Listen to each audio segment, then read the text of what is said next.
Now what we're going to do is we're going to change gears a little bit. We're going to move into our final module, which is on shop floor training or frontline training.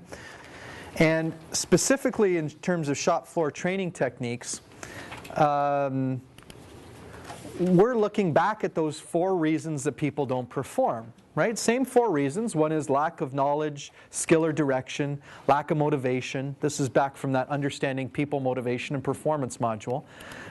We've got the lack of solutions to job problems, and we've got lack of personal capability. In this case, though, we're dealing with the number 1 reason why somebody might not perform, and we're using training as our prime solution.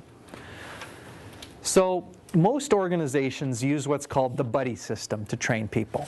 We take a new employee and we put them with an existing employee and hope that that existing employee will train the new employee to do the job the right way, following all the correct steps. What's wrong with the buddy system? You're going to learn their mistakes or errors. So the buddy may take some shortcuts or make some errors, and so the new person is going to be exposed to those earlier on. What else is there a downside of using the buddy system? Besides that the buddy might sort of teach them things that are wrong. Communication skills? The buddy might not have the skill sets to actually do training properly. If I were to ask you to train somebody in some of the very basic elements of your job, you might actually struggle to, just because you're competent does not mean you can train, right? Because often when you've become competent, you've become unconsciously competent. You just do it out of habit. If somebody says, how do you do it? It's tough to break it down into the small tasks again. So when it comes to training somebody new, you almost can't define how to do it successfully because you can't think back to the time when you learned it for the first time. And that's kind of what we need with training, is we were exposing people to information.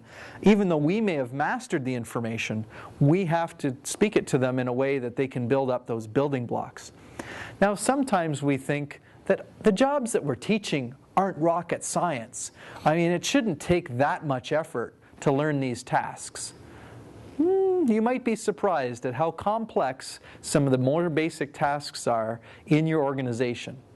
And that means that we need to do some thinking about how we can bring to bear more effective training in the organization.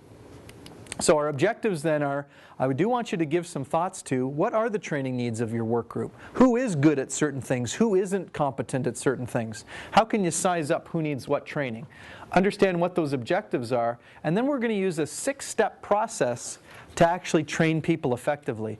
And so even if you use the buddy system down the road, because it's still going to get used, maybe at least you can let the buddy know to follow these 6 steps in order to make the training more effective. So we can use training in a number of different areas. We can use it to improve performance or results, to prepare for new duties, or to improve flexibility in the work group.